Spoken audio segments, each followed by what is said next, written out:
মুগ ডাল দিয়ে খুব সহজে বানিয়ে ফেলো কচুরি।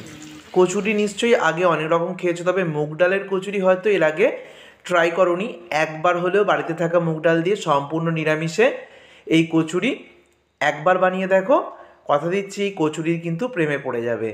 কচুরি তৈরির জন্য প্রথমেই আমি মুগ ডালটাকে ভেজে নেব। তো এখানে আমি 100 গ্রামের থেকে একটু বেশি ডাল নিয়ে প্রথমে শুকনো খোলায় ভেজে নিয়েছি, তারপরে 2 মিনিট মতো ভেজে নিয়েছি। তারপরে একটা অন্য পাত্রের মধ্যে নিয়ে জল দিয়ে খুব ভালো করে ডালটাকে ধুয়ে নেব।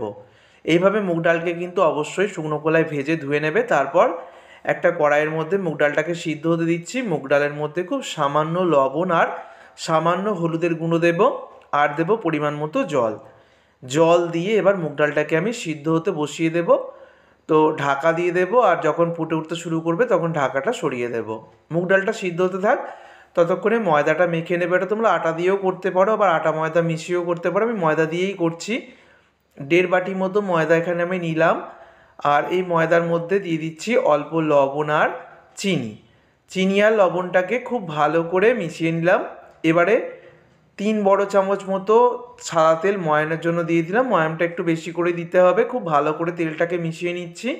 তেলটা যখন মেশানো হয়ে গেছে দেখিয়ে দিচ্ছি, দেখো হাত দিয়ে মুঠো করলে তারপর ঝুরঝুরে হয়ে ভেঙে পড়ছে। এবার হালকা গরম জল দিয়ে এই ময়দাটাকে মেখে নিতে হবে। ঈষৎ উষ্ণ গরম জল দিয়ে মেখে নেবে, তাহলে কী হবে, মাখাটা খুব নরম হবে, আর কচুরিগুলো কিন্তু খুব সুন্দর হবে। তো খুব ভালো করে মোটামুটি 5 থেকে 6 মিনিট সময় নিয়ে আমি এই মাখাটাকে মেখে নিয়েছি। তো মাখাটা কিন্তু আমার হয়ে গেছে, নরম করে মেখে নিয়েছি। এবার এই মাখাটাকে আমি 15 মিনিট রেস্টে রেখে দিলাম। এদিকে আমার ডালটা যে সিদ্ধ হতে বসিয়েছিলাম, ডালটা সিদ্ধ হয়ে গেছে। দেখো ভালো কোয়ালিটির মুগ ডাল হলে তাড়াতাড়ি সিদ্ধ হয়ে যায়। তো মুগ ডালটাকে খুব ভালো করে সিদ্ধ করে নিয়েছি। এবার ডালটাকে আমি তুলে নিচ্ছি।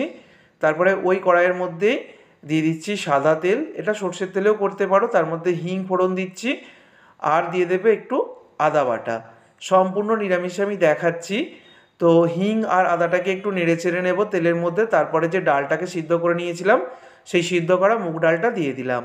এবারে দিয়ে দিচ্ছি লঙ্কার গুঁড়ো, তারপরে দিয়ে দিচ্ছি এখানে জিরে গুঁড়ো আর গরম মশলার গুঁড়ো, আর এখানে আমি দিয়ে দেবো স্বাদ মতো লবণ। লবণ ডাল সিদ্ধ হওয়ার সময় দিয়েছিলাম, তাই বুঝে দেবে। আর অল্প চিনি দিলাম, ব্যাস, আর কিছু দিতে লাগবে না, এতেই হয়ে যাবে। এবার ভালো করে মশলার সাথে ডালটাকে 2 মিনিট মতো নেড়ে চেড়ে নেব, জলীয় ভাবটাকে যতটা সম্ভব শুকিয়ে নেব।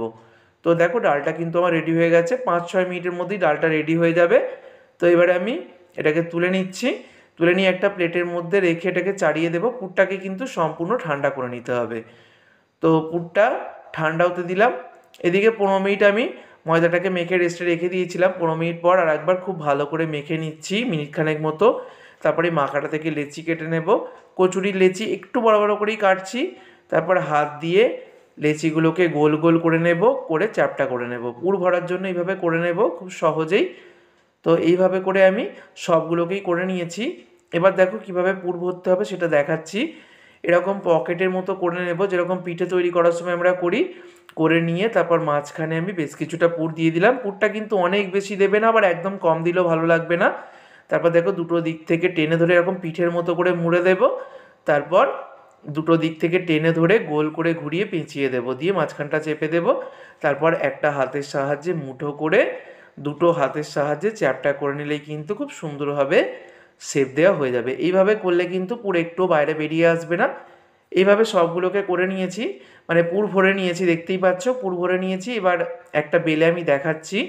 বেলার সময় খুব সামান্য ময়দা ছড়িয়ে বেলছি। তোমরা তেল দিয়ে বেলতে পারো, তবে ময়দা দিয়ে আমার মনে হয় একটু বেশি সুবিধা হবে। হালকা হাতে প্রেস করে বেলতে হবে, আর একটু মোটা রেখেই আমি বেলবো। এইভাবে যতটা সম্ভব গোল রেখে হালকা হাতে প্রেসার দিয়ে বেলে নিলাম। তো একটা বেলা হয়ে গেল, এভাবে বাকিগুলো বেলে নেব। দেখিয়ে দিচ্ছি, দেখো একটু মোটা রেখেই বেলেছি, যেহেতু কচুরি হবে। খুব সুন্দরভাবে কিন্তু পুরটাও ছাড়িয়ে গেছে। এবার তেলটাকে আগে থেকে ভালো করে গরম করে নিয়েছি। এবার এই গরম তেলের মধ্যে কচুরি ভাজতে দিয়ে দিলাম। কচুরি যখন দেখবে তেলের উপর ভেসে উঠছে, তখন ছান্তা দিয়ে উপর থেকে গরম তেল এইভাবে একটা সাইড থেকে দিতে থাকবে। তাহলেই দেখবে কচুরিটা খুব সুন্দরভাবে বলের মতো হয়ে ফুলে যাবে, ভিতরে পুরে ঠাসা, অথচ খুব সুন্দর হবে। প্রত্যেকটা কচুরি ফুলকো ফুলকো হবে। এবার দুটো সাইডকে খুব সুন্দর করে ভেজে তুলে নেব। মুগ ডালের কচুরিগুলো দুর্দান্ত খেতে, এগুলোকে ডালপুরিও বলা যেতে পারে। তো একটা কচুরি ভেজে আমি তুলে নিলাম। এইভাবে বাকি সমস্ত কচুরিগুলো ভেজে নেব। আর প্রত্যেকটা কচুরি একদম খুব সুন্দর ফুলকো ফুলকো হয়, বলের মতো। তো এইভাবে আমি কয়েকটা কচুরি আগে ভেজে নিয়েছি, বাকি কচুরিগুলো ভেজে নেব। একটা কচুরি আমি তোমাদের সাথে কেটেও শেয়ার করছি যে ভিতরে পুরটা কীরকম হয়েছে। তো দেখো কত সুন্দর দেখতে হয়েছে এই কচুরিগুলো। সম্পূর্ণ নিরামিষে বানিয়ে ফেললাম মুগ ডালের কচুরি। সাদা আলুর তরকারি বা পনিরের তরকারির সাথে দুর্দান্ত লাগে, যে কোনো তরকারির সাথেই তোমাদের পছন্দ মতো খেতে পারবে। অবশ্যই বাড়িতে ট্রাই করো, ভিডিওটাকে অনেক অনেক শেয়ার করো। ধন্যবাদ।